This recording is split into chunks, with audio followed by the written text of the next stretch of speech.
Hello and welcome to ITV News Meridian. The headlines this Wednesday. The Thames Valley police officer who sexually assaulted a child. A new report says the force knew of previous allegations against PC Luke Horner. A Reading charity which has helped hundreds of premature babies and their families marks a major milestone. Also tonight, the heartbreak of losing a pet. The charity helping owners struggling with their grief.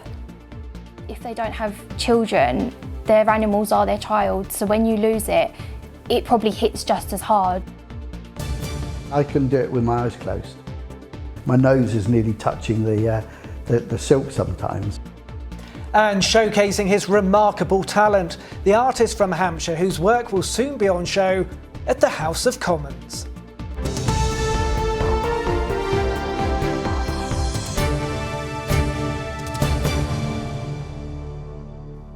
Good evening. A new report has found Thames Valley Police lost opportunities to stop a police officer from Aylesbury sexually assaulting a 13-year-old girl. PC Luke Horner recorded the attack on his victim's phone and was jailed for 6 years in June. An inspection has since discovered the force was told the 24-year-old had repeatedly asked for pictures from a 15-year-old girl, and a potential sexual assault allegation back in 2016 should have been investigated further. Mark McQuillan reports. Luke Horner's job was to protect the public, but the former Thames Valley police officer abused his position of trust in shocking circumstances, convicted of sexually assaulting a child and jailed 2 months ago. Now a report has concluded the force missed a series of opportunities to take stricter action against him, including an anonymous allegation via Crime Stoppers that Horner had been asking an underage girl for naked pictures of herself. That was followed up once to try and contact the person who made that allegation, but only the once. We think there should have been more exhaustive attempts to reach that person. Now, Thames Valley did do some investigation. They did some undercover, covert operations to see if Horner was doing this thing online. They couldn't find anything to corroborate that allegation. It's important to stress the report found Thames Valley Police could not have reasonably anticipated Luke Horner would go on to commit his terrible crime. But at least 5 opportunities to take stronger action against him were missed, including at the initial vetting stage. The report found the force should have made further inquiries into a potential sexual assault allegation and his early departure from the army, while during his police service, the force failed to identify questions over his integrity and honesty, which arose following several incidents.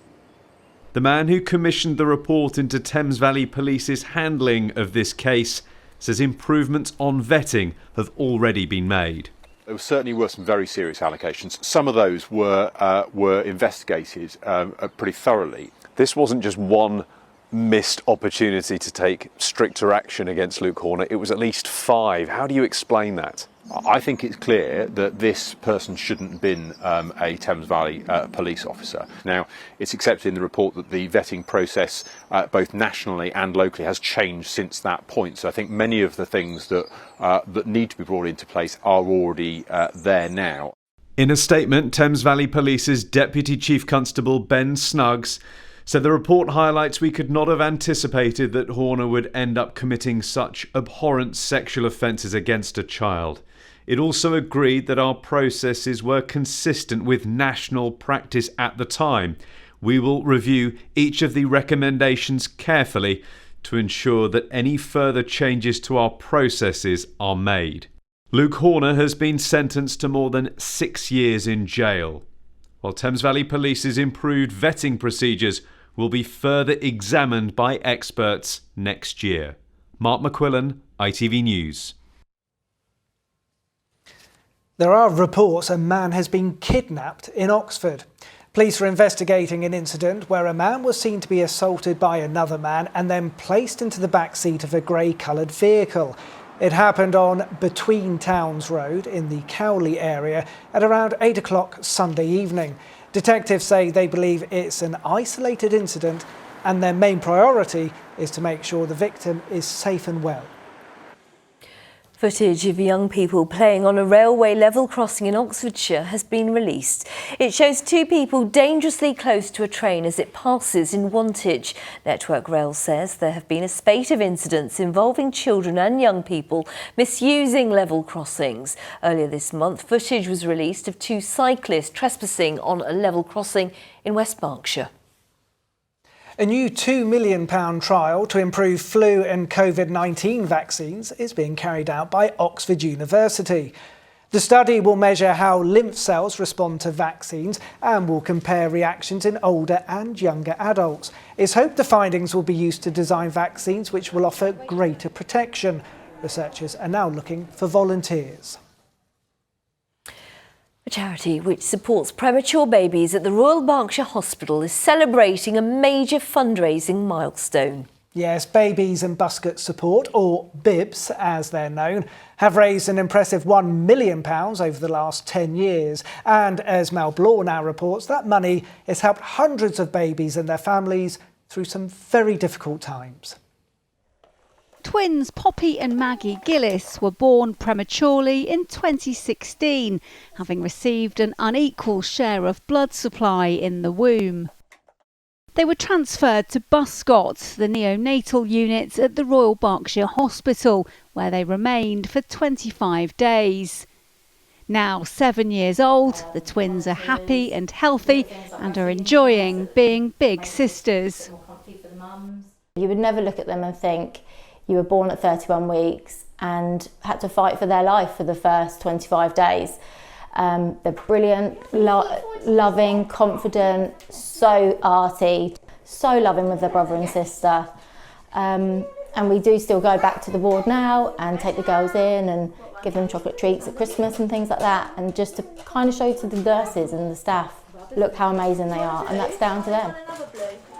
Around 600 babies are admitted to the Buscot unit every year. A number of its incubators and ventilators have been supplied by the charity BIBS, which is run by parents of former Buscot babies. In the last 10 years, it's raised a total of £1 million for the ward, which in addition to life-saving equipment has also funded 2 family support workers, as well as a refurb of parent accommodation and the family room. We also make sure that we cover the nice small things as well, so we provide food through breakfast baskets for parents so they're well nourished and don't need to think about feeding themselves. We fund gifts on Christmas and Mother's Day and Father's Day, so we're really woven into every single aspect of life on Buscot Ward. BIBS having 2 people, 2 faces on the unit regularly to check in with parents must be so reassuring. To have all the equipment available to them, to know that their baby is being safely looked after. We are really, really lucky to have a charity like BIBS to support the unit. In spite of their success, the charity's income has been hugely impacted by the pandemic and cost of living crisis.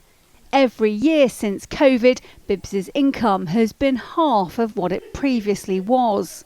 However, the small but mighty charity says it'll keep fighting to give vital support to those who need it. Mel Blaw, ITV News, Reading. Yeah, small but mighty. Brilliant work from BIBS. You are watching ITV News Meridian in the Thames Valley. Coming up, a difficult night for Oxford United and Reading, but both managers believe things will change. And the new state-of-the-art stations to keep the region's roads moving, whatever the weather. And speaking of the weather, we'll have your full forecast with Chris Page on the way very soon.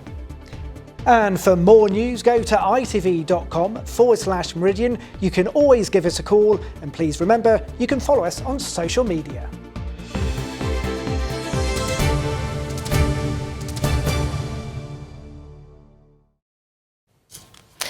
Now, living independently can be daunting for young people, but a new scheme aims to give those moving out of care the skills for the next chapter of their lives. The House Project West Sussex teaches teenagers how to cook, budget and find accommodation. One of the priorities is to ensure they don't end up homeless.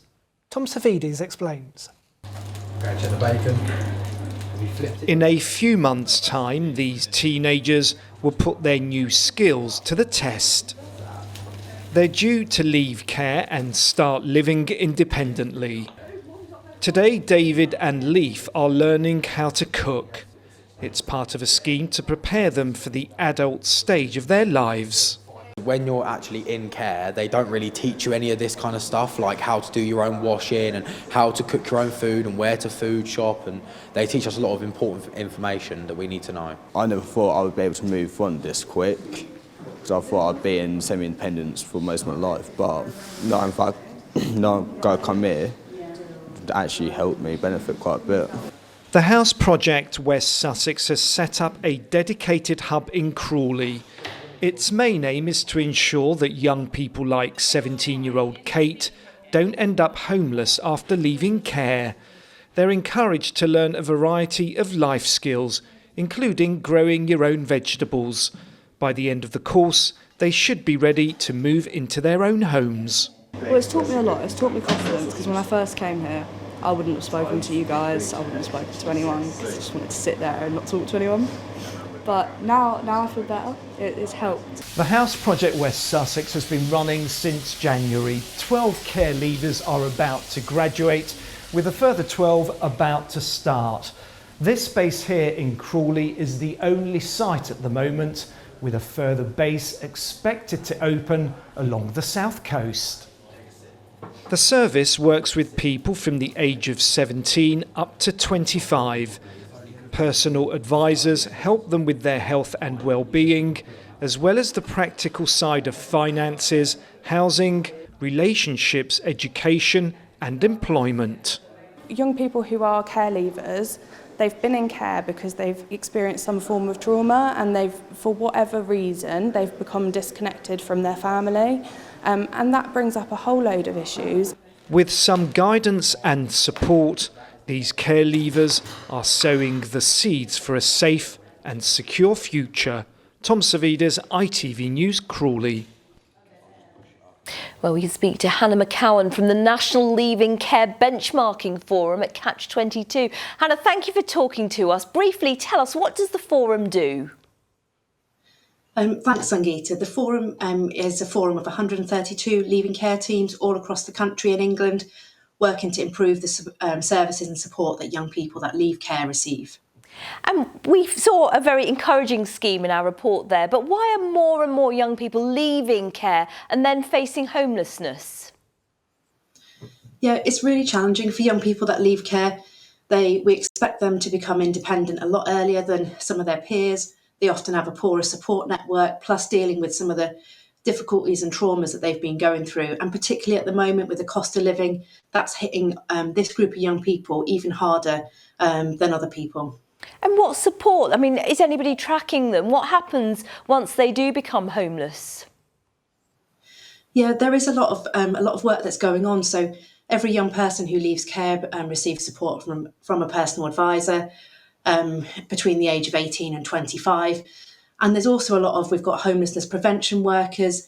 But despite all of those things, unfortunately, because of some of those sort of external factors that we are seeing a lot of issues around homelessness and young people just not being able to afford to manage their bills because they're on low incomes. They might still be in college.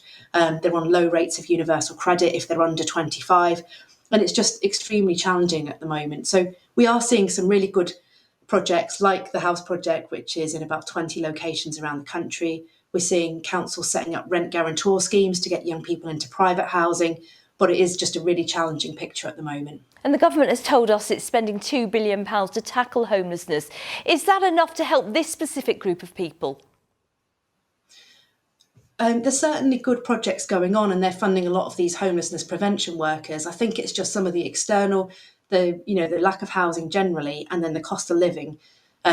We need sort of help in other areas as well, so young people actually have enough money to live off. We're putting some young people in impossible situations at the moment where they can't possibly manage their bills. So we need help in other areas as well as around sort of the homelessness services. Hannah McCowan, thank you for helping us understand that. Thank you. The ITV Evening News continues with the national and international news at 6:30. Here's Mary Nightingale. Coming up on the programme, another devastating blow for civilians trapped in Gaza as what little aid they have is set to run out. The UN has warned that its dwindling fuel levels will leave them unable to provide life-saving support. Here, a police officer described as cruel and sadistic is jailed for sexually abusing hundreds of girls as young as 10.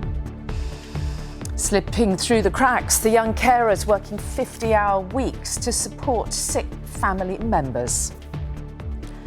And the rocket man out of retirement, Tim Peake's journey to lead the UK's first independent space mission. Would you join me for those stories and more at 6:30?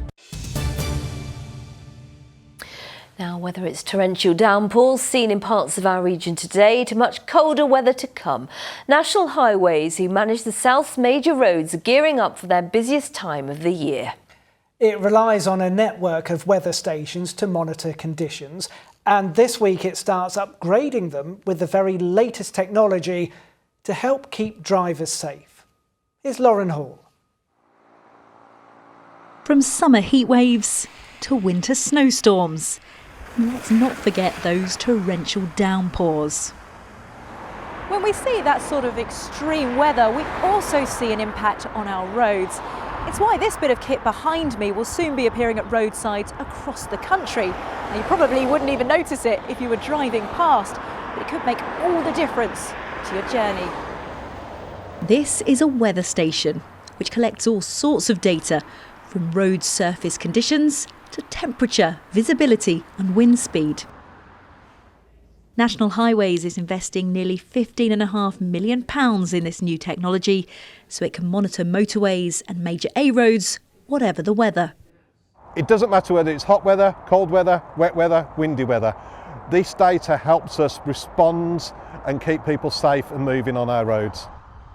It may become even more crucial if our weather continues to be affected by climate change.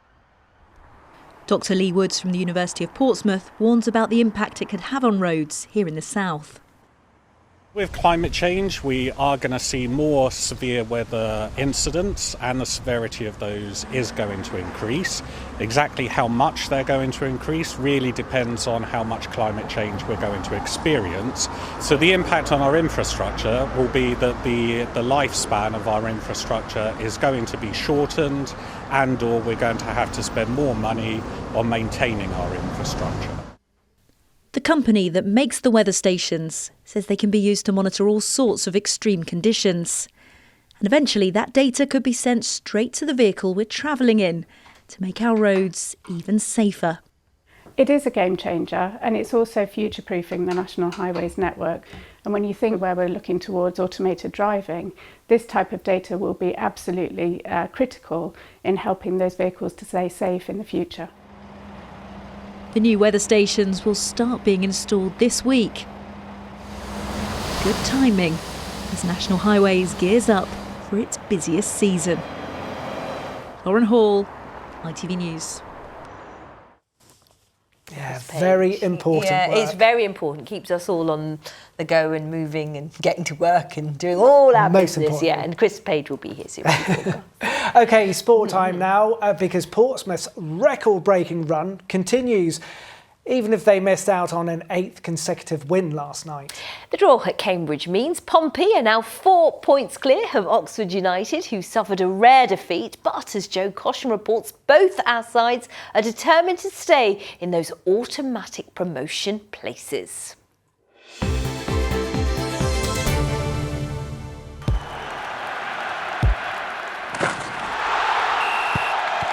Zero Accounting Software sponsors ITV Regional Sports Report.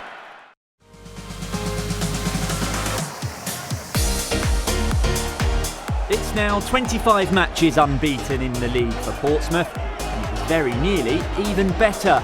Abu Kamara's cross coming off the post, while top scorer Colby Bishop couldn't find a way through. And Bishop nearly continued Pompey's great habit of late winners. The Cambridge goalkeeper managed to deny Pompey their third injury time winner of the month.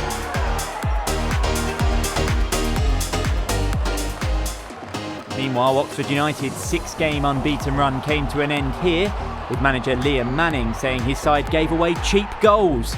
He was frustrated that the U's put in a good performance, but were twice undone at the back.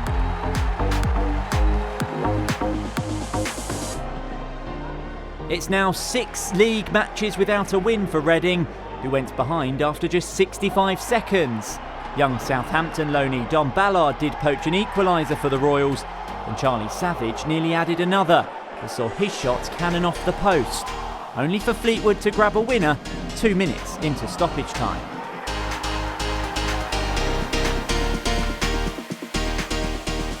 Swindon dropped out of the League Two playoff places when a deflected shot by Connor Mahoney wrong-footed goalkeeper Murphy Mahoney. And it could have been worse, but Jay Alexander's penalty wasn't the best.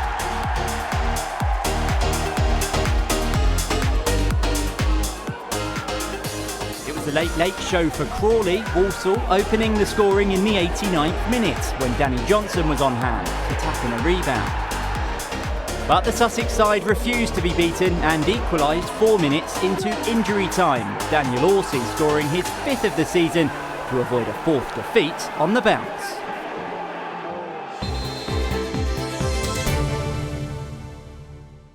And tonight in the Championship, Southampton travel to Preston. So what are you doing tonight then? Come on, you Saints. Now, a talented painter who uses only his mouth and feet to create stunning artworks is urging people to support disabled artists this Christmas. Tom Yendall from Hampshire says with fewer people buying and sending festive cards nowadays, the livelihoods of those that depend on that income is under threat. Well, an exhibition in Parliament next month will try to raise awareness about the work of mouth and foot artists and the challenges that they now face. Christine Alsford went to meet him and view some of his incredible work. Tom Yendall has been painting with his mouth and feet since he was a child. He's worked as a talented artist for decades at his home and studio at Alton in Hampshire. But it also offers him so much more than just a way to earn a living. I don't seem to think about other things.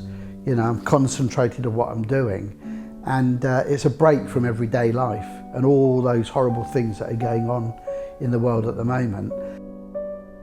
Many of his works are painted on silk. On average, it takes him 3 days to create the delicate outline designs, then fill in the vibrant colours with the brush between his lips. I was born with no arms because my mother was prescribed thalidomide, the drug, back in the 60s.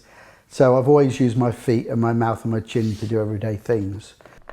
And just explain, obviously with the brush being in your mouth, you're so much closer to the painting. How do you get the sense of perspective and how much more difficult does it make things? I think it comes as practice. I mean, silk, I've been doing silk for 20 years or 25 years maybe. And I can do it with my eyes closed. My nose is nearly touching the silk sometimes. And today, Tom's painting sunflowers. How do you think it's looking? I think it's going to look stunning actually when it's finished. Tom's finished designs have been sold around the world and featured on calendars and wrapping paper. Many are turned into Christmas cards. But for him and other artists with similar disabilities, that crucial festive income is now increasingly under threat. People seem to be buying less cards, and I think that's a real shame. But I've also I think it's a disaster for us because this is how we make our living. Tom has mastered a whole variety of skills and techniques in his painting. Amazingly, several of the large canvases that you see around his studio have been created using a credit card. You can splatter the paint on with a card, and then you can use the edge to get a really nice fine line. So it's quite exciting. Yeah, it was when I first started, it was like mind-blowing for me.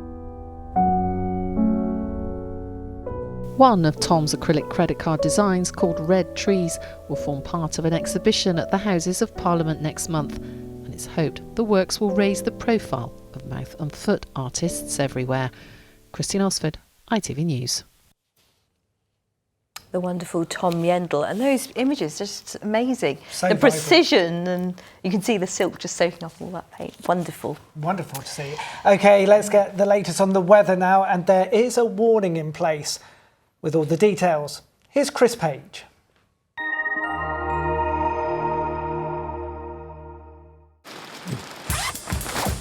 Whatever the weather, it always feels like home. Valent Heat Pumps and Boilers sponsor ITV Meridian Weather. Hello there.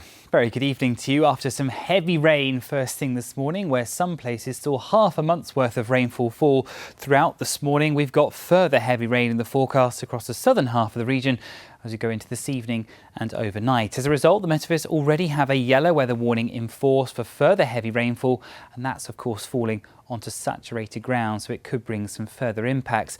It's all thanks to this weather front drifting in from the south and west, tied in with this large area of low pressure out in the Atlantic at the moment. It pulls in further heavy bouts of rainfall, mainly in the form of some showery bursts as we go through the second half of the night, and those showers will stay with us through tomorrow. So mostly dry out there at the moment, but we'll start to see during the second half of the night that weather front arriving from the south and west, and those rainfall totals really starting to tot up. This weather warning in force from 4 a.m. tomorrow morning until 10 a.m. tomorrow. So we do start first thing, a very soggy start to Thursday. Yes, those outbreaks of rain, like I said, could see near enough over an inch of rainfall fall in the space of 3 to 6 hours or so, and that's falling onto that already saturated ground, which could lead to some further localised flooding. Once the main band clears to the north and east, a few brighter spells and temperatures around 15, maybe up to 16 degrees Celsius. As we leave Thursday and go into Friday, well, we continue the unsettled theme. We continue to feed in more bands of showery rain, some of those again on the heavy side, the odd rumble of thunder, and a little breezy at times too along the south coast. So the outlook remains fairly unsettled. Yes, there is that heavy rain to watch out for tonight and through tomorrow morning. Take care. Valent Heat Pumps and Boilers sponsor ITV Meridian Weather.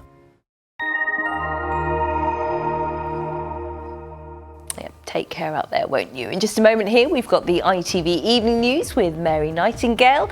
I'll have your late update. That's just after 10:30. Hope you can join me. Yep, we certainly will. From all of us here, though, at ITV Meridian, thanks so much for watching. Bye-bye. Bye-bye.